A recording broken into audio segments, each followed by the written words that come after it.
할렐루야.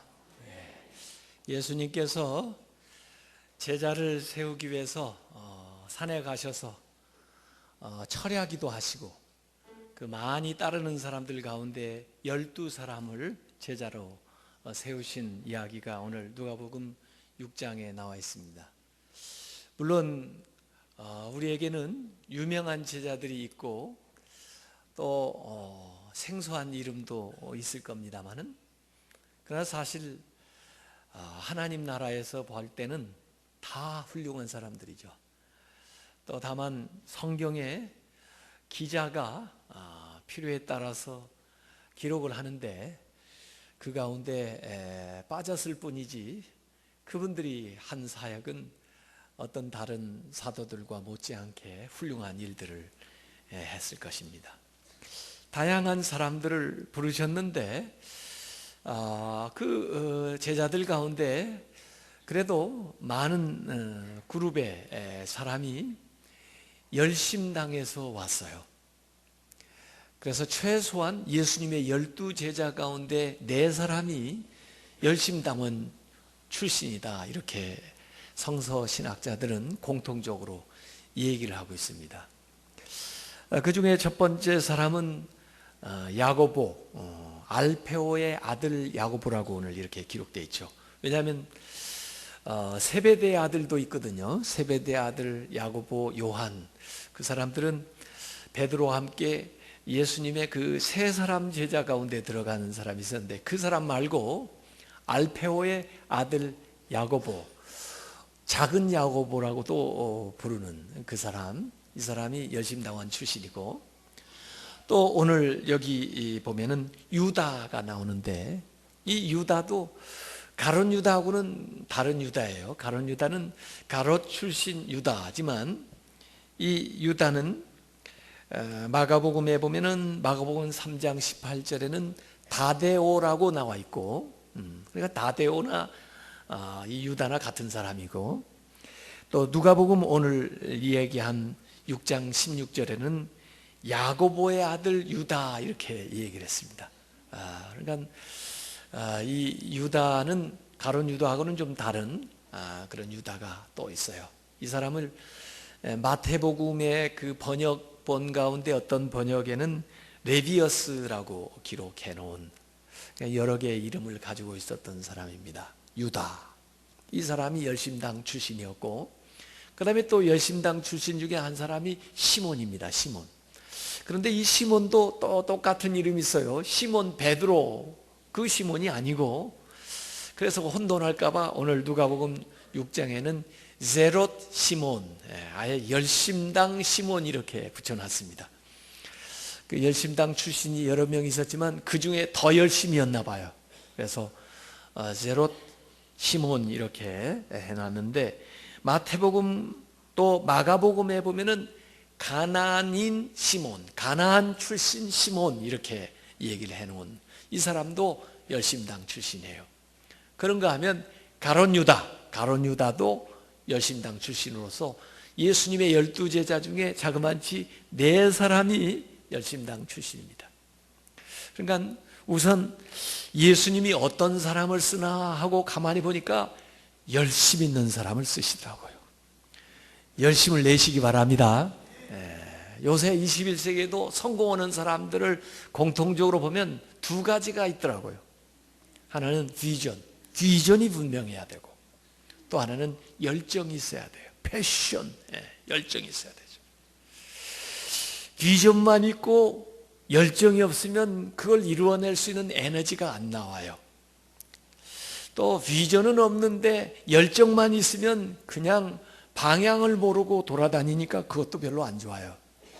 그게 가만히 보니까 비전, 분명한 목적이 있고, 그 다음에 패션, 열정이 있으면 21세기 성공할 수 있더라고요. 요새 이 믿음의 열정이 점점 식어지는 것 같아요. 요한계시록에도 예수님께서 교회들에게 주시는 말씀, 열심을 내라, 뜨겁든지 차든지 해라, 살았다는 이름은 있으나 죽은 자다, 뭐 이렇게 자꾸 촉구를 하시는데 우리에게 열심을 내라는 거예요. 열심을 내시기 바랍니다.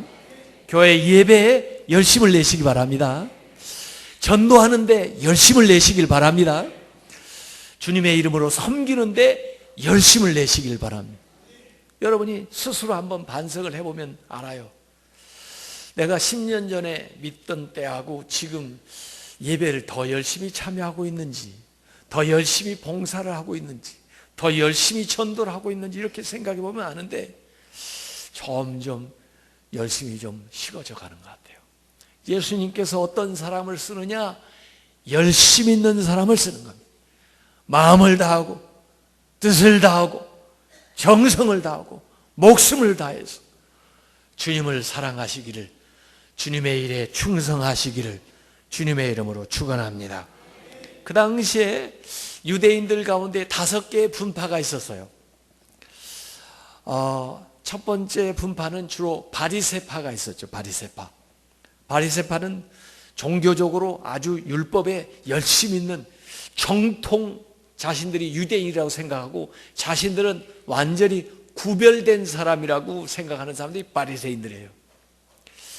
이 바리새인들은 율법을 지키겠다고 아주 열심을 냈는데, 그래서 예수님하고 여러 번 충돌하기도 했고, 또 바리새인들은 다른 사람들을 아주 우습게 합니다. 이 바리새인 출신으로서 예수님의 제자, 또 주님의 귀한 일꾼이 됐던 대표적인 사람이 바울이에요.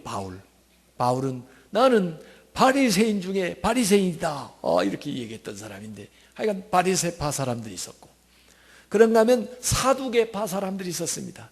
이 사두개파 사람들은 조금 신앙에 있어서 자유스러운 신앙생활, 진보적이다 이렇게 보면 되죠. 그래서 이 사람들은 바리새인들이 믿는 부활을 믿지 않고, 교리적으로나 율법에 있어서나 조금 자유로운 생활을 하면서 그 다음에 현실적인 생활을 많이 했던 사람이 바리새파 사람들이에요. 그래서 주로 유대 귀족들 출신들이 이 바리새파 사람들이 많았는데, 권세도 좀 가지고 있고 그리고 물질도 좀 가지고 있고 그래요. 그래서 사내들인 의원들, 유대인들을 대표하는 의원 70여 명 되는 그 사내들인 의원들이 전부 이 바리새파 사람들입니다. 그래서 현실적으로 뭔가 누리면서 살아가는 사람들이에요. 이 사두개파 사람들 가운데 예수님을 그래도 드러내놓지는 않았지만 따르고 또 나름대로 주님 앞에 왔던 사람들이 있어요. 니고데모 같은 사람, 그 사두개파 사람이죠. 또 나중에 예수님의 장례를 지내주었던 아리마대 요셉, 이런 사람들이 사두개파 사람들이에요. 그런가 하면 세 번째 유대인 분파가 에세네파 사람들입니다. 에세네파 사람들은 현실도 싫다, 세속 생활도 싫다, 그래가지고 광야로 외딴 곳에 가가지고 공동체 생활을 하면서 금욕적인 생활을 하면서 메시아가 오기를 기다리는 그런 종말론적인 집단이 에세네파 사람들이에요. 그 에세네파 사람들이 살았던 흔적을 유대 광야 사해 옆에 가보면은 쿰란 공동체에 가보면 옛날에 그분들이 거기 모여가지고 그 광야에서 집단 생활했던 흔적이 있습니다. 그분들은 제의적인 성결을 유지하기 위해서 아침 저녁으로 제의적인 목욕을 했고, 그 다음에 공동 식사, 성찬식 비슷하게 공동 식사를 했고, 아주 험불한 보잘것없는 음식 가지고 먹으면서 입으면서 또 노동을 했고, 주로 일과 중에 하는 일은 성경을 필사하는 일이에요. 그래서 성경을 필사해가지고 항아리에다 보관해놓고 해가지고 최근에 발견된 쿰란 사본, 성경의 가장 오래된 사본이 바로 그 에세네파 사람들이 필사해가지고 보관해놨던 것이 발견돼가지고 나오는 겁니다. 그래서 그분들은 그냥 일반 세속 생활을 다 떠나가지고 광야에 와서 공동체 생활하면서 하늘만 바라보고 살았던 에세네파 사람들이 있어요. 이 에세네파 사람 출신 관련되어 있던 사람이 누구냐면 세례요한이에요. 세례요한. 그래서 거기 가보면 세례 요한에 대한 이야기도 좀 쿰난 공동체에 가면 들을 수가 있는데, 사실은 그 세례 요한은 제사장 아들이니까 예루살렘에서 살았어야 되는데 이분이 광야로 나와가지고 낙타 털옷을 입고 그 다음에 아주 단순한 음식을 먹으면서, 그래서 광야에 외치는 소리로서 사람들에게 회개하라, 하나님 나라가 가까이 왔다, 이런 메시지를 전하면서 예수님 오시는 길을 예비한 그 세례 요한이 그 에스네파에 드는 사람이라고 볼 수 있어요. 그런가 하면은 오늘 이 얘기하는 여기 열심당들이 있죠. 이 열심당들은 이 세상 속에서 물론 신앙생활도 하지만은 이 세상 속에서 메시아의 왕국을 이루어보자 하는 아주 과격한 신앙을 가지고 있었던 사람들이에요. 그래서 더구나 그 당시에 로마가 다스리던 그 시대니까 로마를 몰아내고 이스라엘의 독립을 이루어보자 하는 그런 사람들입니다. 그래서 봉기를 일으키고, 또 이 원래 열심당이라는 말, 질럿이라는 말이 열심이라는 말도 있지만 질럿이라는 말이 그 품에 칼을 품고 다닌다 하는 뜻이에요. 그래서 칼을 품고 다니다가 매국노들, 또 로마의 요인들, 뭐 이런 사람들이 있으면 나타나서 암살하고 테러하고 뭐 그렇게 하면서 자기 나라를 일으켜 보겠다는, 옛날로 말하면 우리나라 독립투사쯤 되겠죠. 그래서 민중들한테는 굉장히 영웅시 되던 이런 사람들이 있었어요. 그 출신의 사람들이 아까 얘기한 대로 4명 정도 최소한 예수님의 제자가 됐고요. 그런가 하면 마지막으로 헤롯 땅이 있는데, 이 헤롯 땅은 그 로마가 세운 유대 그 분봉 왕이에요. 요 로마가 세계를 다스리고 있으니까 직접 가서 다스릴 수가 없으니까 경찰이나 이를테면 군대를 보내고, 그래서 총독을 거기에 로마에서 직접 파송을 하지만은, 그래서 치안이나 이런 모든 재판이나 이런 건 관할하지만은, 그러나 나라는 그래도 자치권을 두어서 특색 있게 이끌어 나간다 생각해가지고 유대는 유대를 다스리는 유대 사람으로서의 왕을 세워주는 거예요. 그게 헤롯이에요. 근데 이 헤롯은 원래 주류에서 나온 사람이 아니고 이스라엘의 그 변방 이두메에서 나온 사람이라 늘 항상 컴플렉스가 있었던 사람이 헤롯이요. 근데 그 헤롯을 데려다가 왕을 세워놓고 그 다음에 그를 따라서 나라를 다스리면서 로마에 충성하는 부류의 사람들이 있죠. 그 중에 대표적인 사람들이 세리입니다. 세리. 마태도 세리 출신인데 헤롯 땅의 일원이라고 볼 수가 있죠. 이 헤롯 땅의 사람들은 사실 그야말로 열심당 사람들한테는 완전히 매국노라 암살 리스트에 아마 올라가 있을 거예요. 그래서 예수님의 이 네 제자는 사실 마태하고는 어울릴 수가 없는 사람이에요. 그런데 이 사람들이 예수님의 똑같은 제자가 되어가지고 나오고 있는 것이 성경의 참 아이러니컬한 얘기죠. 그러면 이 열심당은 어떻게 시작됐느냐? 원래 이 열심당들은요, 마카비우스의 그 유산, 전통을 이어간다는 생각을 했는데, 이 마카비우스라고 하는 사람은 원래 그 수리아 안티오쿠스 4세인 에피파네스에 항쟁해가지고 한 거에서 그 갈릴리 지역에서 일어난 마타티어스의 그 5 아들들, 그 아들들이 민중들이 이끌고 한 거를 하고 봉기를 일으켰는데요. 그 아들 중에 하나가 그 마카비였습니다. 근데 결국 이게 기원전, 예수님 오시기 전 163년에 이런 봉기가 일어났는데 성공했어요. 성공해가지고 그 지역에서 몰아낸 거죠, 외세를. 그리고는 마카비우스 왕조를 이루었습니다. 물론 나중에 로마한테 다시 망했습니다만은 그래도 일정 기간 동안 왕조를 이어갔던 것이 마카비우스인데, 그 당시에 세계가 딱 그 강대국에 의해서 예속되었을 때 한 거 해가지고 독립했다 해가지고 유대인들은 굉장한 자부심을 가지고 있는 거예요.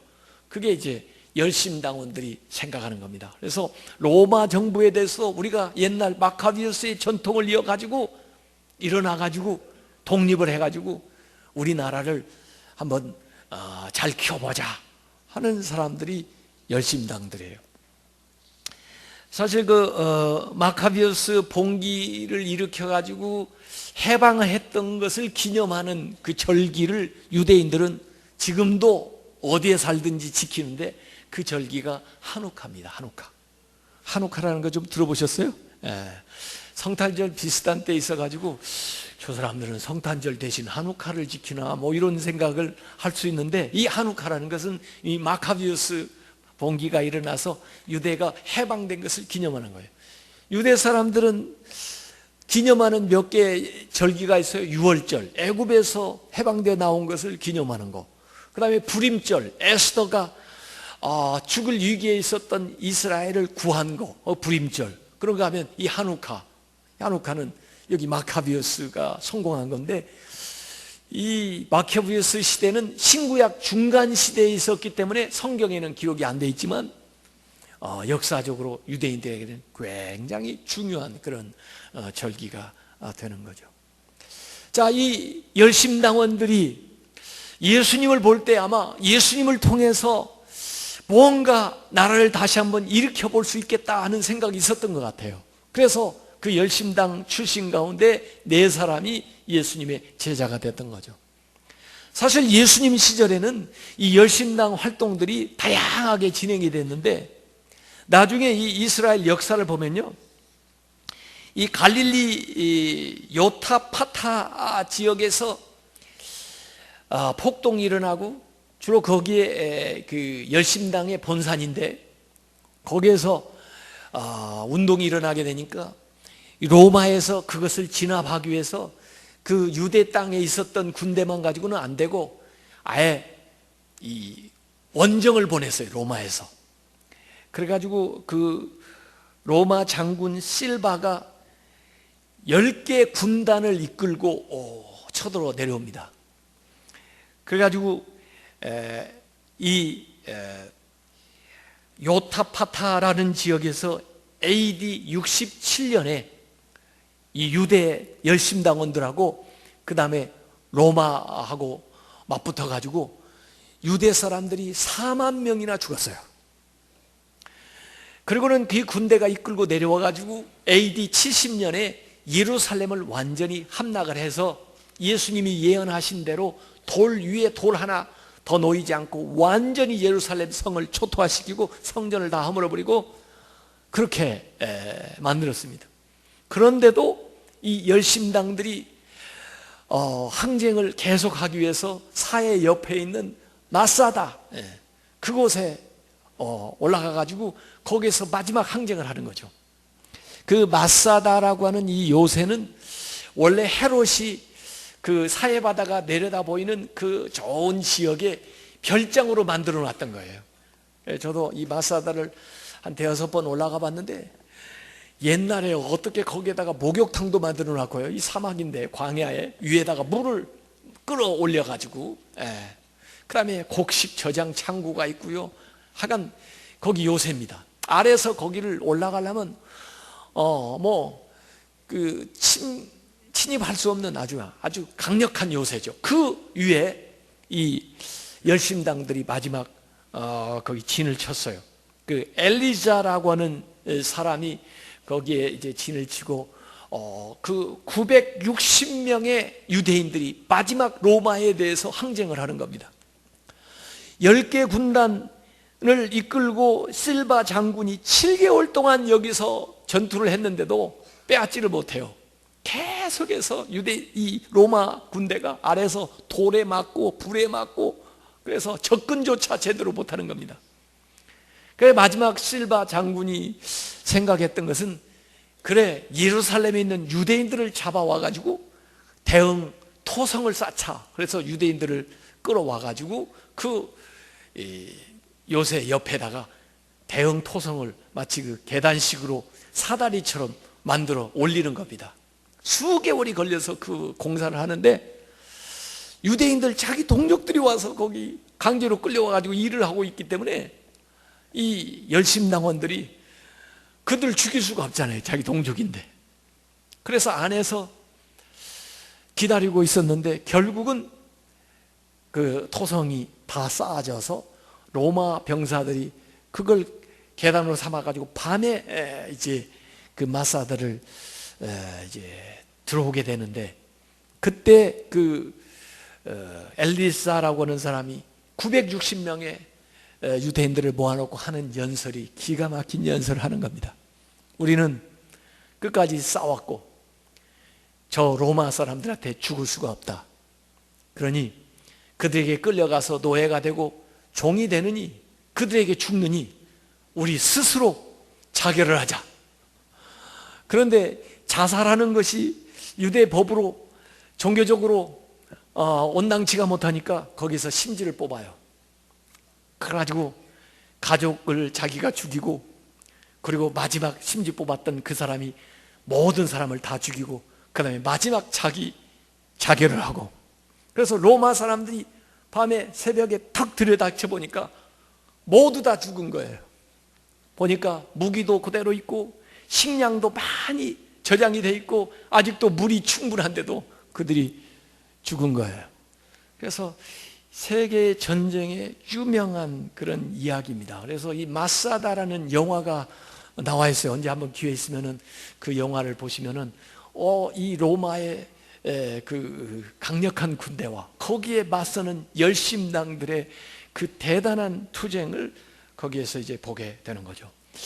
이게 AD 73년에 있었던 일인데, 만약에 여기 유다나 시몬이 예수님을 따라 제자가 되지 않았다면 틀림없이 이 산 위에 올라가 가지고 아마 최후를 자결을 했든지, 그렇지 않으면 여기 로마에 대항하다가 목숨을 바치고 말았을 것이라고요. 어쨌든 요새 유대 사람들은 이 정신을 기리기 위해서요, 우리 관광객들은 주로 케이블 타고 올라가는데 그 유대 아이들은 그 산에 마사다에 물통 하나 들고 걸어 올라갑니다. 그러면서 자기들 조상들의 그 정신, AD 73년이니까 뭐 몇천 년, 2000년 이상 된 거 아니에요. 그 정신을 기리고 계승하겠다고 하는 것을 보면은 참 유대인들이 대단하다, 그런 생각을 하죠. 어쨌든 이 열심당들이 예수님을 왜 따랐을까? 예수님은 갈릴리에 있는 민중들, 병자들, 가난한 사람들, 문제 많은 사람들, 이들에게 같이 하고 그들을 도와주고 또 그들이 따르고, 그렇기 때문에 아마 이 양반을 따르면은 우리가 생각하는 것을 이룰 수 있을지 모르겠다 해서 예수님을 따랐을 거예요. 또 더구나 예수님께서는 그 당시 지배층에 있던 바리새인들, 서기관들, 사두개인들, 이들의 허위의식을 다 드러내고, 심지어 헤롯 그 땅들에 대해서도 정말 예수님께서 불같은 말씀을 하시고, 그래서 예수님을 그들이 두려워하고 그럴 정도니까, 자, 이분을 따르면은 우리가 원하는 것을 얻을 수 있겠다 해서 나왔는지도 모르죠. 더구나 예수님께서 심판이 임한다, 회개해라, 하나님 나라가 온다, 이런 말씀들을 전하니까 아마 이 열심당들은 예수님을 통해서 자기들의 야망을 이뤄보려고 생각을 했을 거예요. 그런데 또 어느 대목에서 보면은 예수님이 조금 이해하기 곤란한 얘기도 하시는 거예요. 이를테면은 원수를 사랑하고 원수를 위해서 기도해 주라. 아니 저 로마, 저 헤롯 땅들 원수인데 뭘 사랑을 해? 죽여야지. 예? 또 예수님께서 가이사의 것은 가이사에게 바쳐라, 하나님 것은 하나님에게 바치고, 아니 뭘 다 이게 우리 건데 왜 가이사한테 바치라는 거야? 내 나라는 이 세상에서 이루어지는 게 아니고 내 나라는 하늘에 속한 것이다. 그런 얘기를 할 때마다 아마 좀 실망이 됐을 거라고요. 어느 때는 힘이 났다가 어느 때는 또 실망했다가 아마 그러면서, 야, 이 예수님이 능력도 많은 분인데 이걸 좀 사람들이 모였을 때, 사람들이 당신을 환호할 때 이걸 좀 결집해가지고 우리하고 같이 하면은 뭔가 이룰 수 있는 것 같은데, 이렇게 예수님이 번번이 무산시키나 좋은 기회가 이렇게 지나가나 아마 생각을 했는지, 가룟 유다는 그래서 가서 팔았다는 얘기가 있어요. 예수님을 이렇게 팔면 예수님이 어쩔 수 없이 자기를 지키기 위해서라도 뭔가 힘을 행사하겠지, 그렇게 생각했는데 웬걸 예수님 그냥 십자가의 길 가시잖아요. 오늘 요한복음 14장에는 예수님께서 고별 설교를 하는 대목이 나옵니다. 특별히 제자들을 모아놓고 고별 설교하는데 이 설교는 문답식의 설교예요.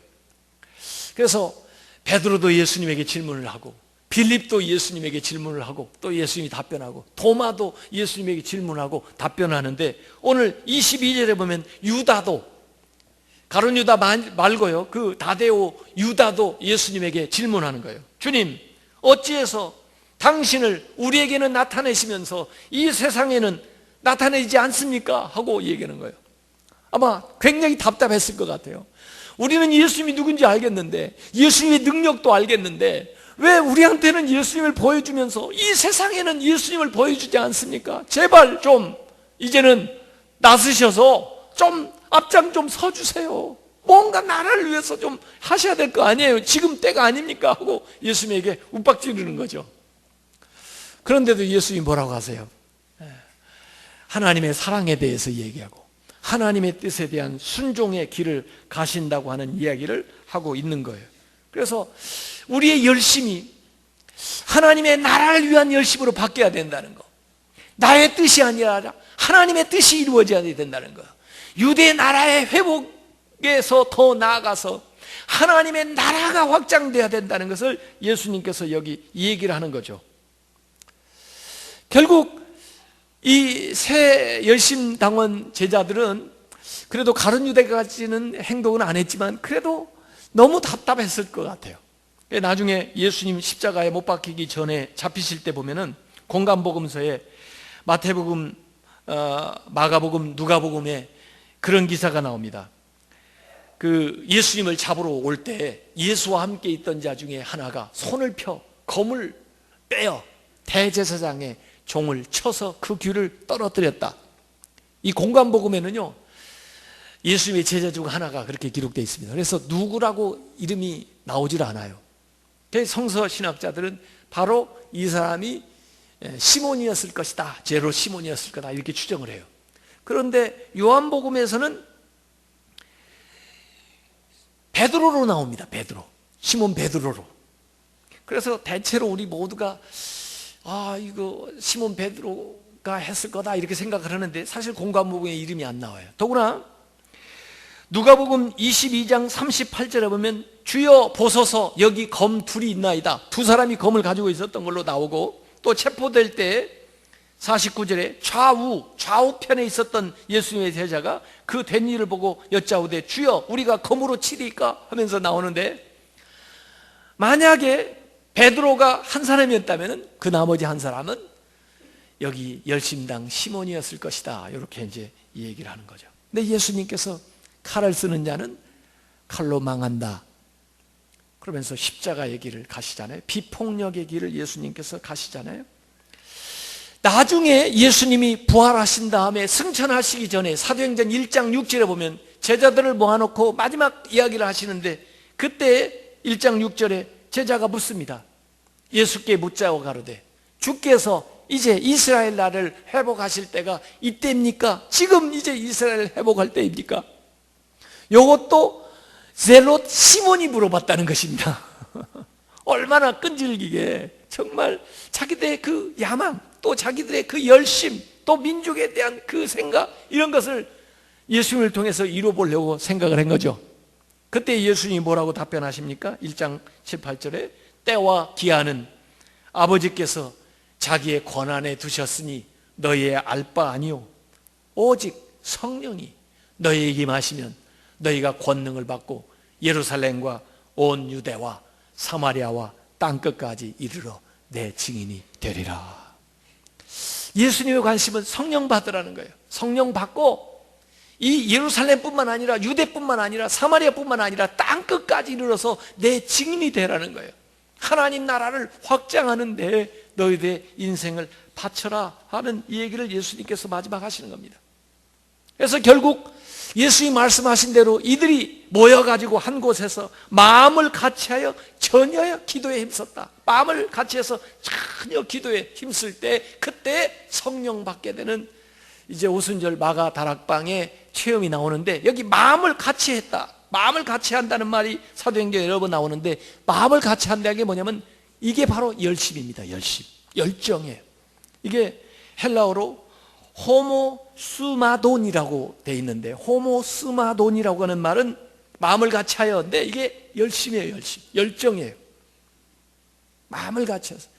근데 이 마음을 같이 하여가 약간 번역이 말이에요, 좀 맥이 빠져요. 근데 사실 이 열심 안에는, 이 호모스마돈이라는 그 표현 안에는 뭐이 들어가냐면 불이 들어가 있어요. 불. 그러니까 마음 속에 불이 타는 거예요. 불이. 그것으로 하나가 되는 거예요. 예. 그러니까 마음 속에 열정이 불타고 있는 거예요. 예. 그게 호모스마돈입니다. 그러니까 마음을 같이 해서 기도에 힘쓰라 이거예요. 열정을 기도에 바칠 때, 그 불이 기도를 통과할 때 하늘나라를 위한 하나님의 기뻐하시는 성령의 역사를 이루는 그 열정으로 변화가 되더라 이 말입니다. 그래서 제가 오늘 설교를 다 써놓고 어저께 트위터는 한 140자 정도로 요약을 할 수 있는 짧은 글을 올리는 거거든요. 그래서 제가 설교 쓸 때마다 한번 요약을 해보는 거예요. 뭘 설교를 하구나. 그래서 제가 이렇게 써봤어요. 열정의 크기가 사람의 크기입니다. 열정은 우리를 규정하고 우리를 이끌어갑니다. 열정은 반드시 있어야 할 좋은 것이지만 그것이 기도 안에서 태워질 때 창조적인 에너지가 될 수가 있습니다. 그러지 못하면 자신을 소진하거나 남을 태우는 불이 될 수 있습니다. 이게 제가 오늘 얘기하려는 거예요. 우리가 열정을 가져야 된다. 열정이 있어야 된다는 거예요. 그런데 그 열정이 기도 안에서 그 불이 태워져야 된다. 성령 안에서 그 열정을 불태워야 그게 바른 열심이 될 수 있다는 거예요. 그러지 못하면 열정이 자기를 그냥 소진하고 말거나 또는 남을 태우고 만다 거예요. 바울도 예수님을 따르기 전에는, 회심하기 전에는 불이 있었던 사람이에요. 그런데 율법에 열심이 있었거든요. 그러다 보니까 이게 가서 남을 죽이는 거예요. 그러면서 자기조차도 어려워지는 거예요. 잘못된 열심이죠. 잘못된 열심. 아합, 이세벨 이 사람들이 그냥 열심을 내는데 바알의 열심이 내요. 바알 종교에 우상 숭배의 열심을 내는 거예요. 세상의 열심을 내는 거예요. 그래서 하나님 믿는 사람을 오히려 잡아 죽여요. 눈먼 열심이 되는 거죠. 우리가 열심을 가져야 되지만 그 열심이 기도 안에서 그 열심이 불태워져야 된다. 그 열심이 성령 안에서 불태워질 때 그때 나의 야망을 이루는 게 아니라 성령의 생각을 이루는 거고 하나님의 뜻을 이루어 나가는 거고 나의 왕국을 만드는 것이 아니라 하나님의 나라를 만들어가는 거고 하나님의 나라를 확장하는 그 열심이 될 수 있다는 겁니다. 그런 열정을 가지시길 주님의 이름으로 축원합니다. 그래서 열심도 가져야 되고 열심의 방향도 분명하게 설정하고 나아가야 된다는 거예요. 그 유다와 시몬은 이전에 열심히 있는 사람들이었기 때문에 그걸 예수님을 통해서 예수님을 이용해서 한번 이뤄볼까 하고 예수님을 따랐는지 모르지만은 결국 예수님과 함께하는 그런 삶을 통해서 그 열정의 방향이 다듬어지는 거예요. 그래서 하나님 나라를 위한 열정으로 더 확대되고 하나님의 뜻을 이루기 위한 그 열심으로 방향을 바꾸게 되니까 이분들이 위대한 삶을 살게 되는 것입니다. 결국 그 유다는 남부 러시아인 에데사까지 복음을 전하러 갑니다. 남쪽 러시아 에데사. 그 에데사 지역은 아부가라고 하는 사람이 왕이었다고 하는데 이 아부가가 심한 병이 들려가지고 예수님 소문을 듣고 예수님을 좀 모셔서 자기를 기도해달라고 보냈는데 사람 보내니까 이미 예수님은 세상에 계시지 않고 그래서 예수님의 제자인 유다가 그 아부가 왕한테 갔다는 겁니다. 그래서 그 아부가를 위해서 기도했는데 아부가가 기적적으로 그 병에서 고침받고 그 일로 신자가 되고 그 다음에 그 조그마한 나라지만 전체가 기독교인이 된 그게 이제 그 유다 행적인 외경 다데오 행전에 내려오고 있어요. 그 후에 이 유다는 아르메니아, 러시아 변방이죠. 또 커디스탄 7곳까지 선교하다가 결국 활로 쏜 그 화살에 맞아가지고 순교를 했다고 합니다. 그분의 성일은 10월 28일. 시몬, 열심당 이 시몬, 이 사람은 하나님 나라에 대한 열정을 가지고 결국 소아시아, 이집트, 그리고 흑해를 건너서 영국까지 선교를 한 사람이에요. 영국에 간 사람이에요, 시몬이. 그리고 그곳에서 순교했는데 이 시몬의 성일도 유다 성일과 똑같아요. 10월 28일에 이 두 사람을 기념을 하는 겁니다. 열심당 출신으로서 하나님 나라의 열정을 다 바쳤던 사람들. 오늘 우리는요, 열심을 좀 회복해야 돼요. 지난 주간에 우리가 당회원들이 저기 순교기념지 문중경 전사님 갔다 왔는데요. 야, 그분의 열정은 대단했어요. 그 당시 고무신 신고 전도로 다니는데요, 1년에 고무신 9컬레가 다 달았대요. 다 달아가지고 전도로 다녀요. 뻘에 빠지는데도 그 옆에 섬에 교회를 10개를 세우고 말이에요. 그 영향으로 100개의 교회가 세워지고 말이에요.